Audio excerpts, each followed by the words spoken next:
How to replace the speaker assembly. Before you begin, remove the base enclosure and battery. Removal. Disconnect the speaker cable from its connector on the system board.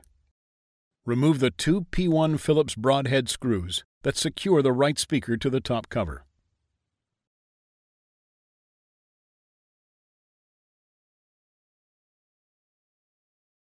Remove the two P1 Phillips broadhead screws that secure the left speaker to the top cover.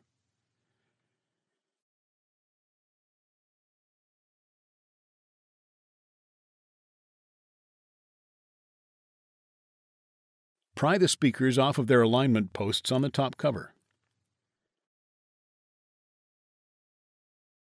Remove the speaker assembly.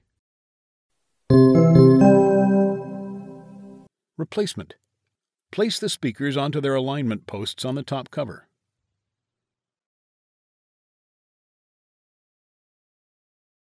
Replace the two P1 Phillips broadhead screws that secure the left speaker to the top cover.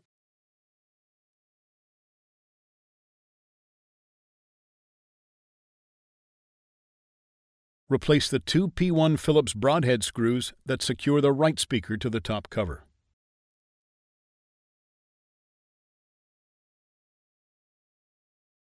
Reconnect the speaker cable to its connector on the system board.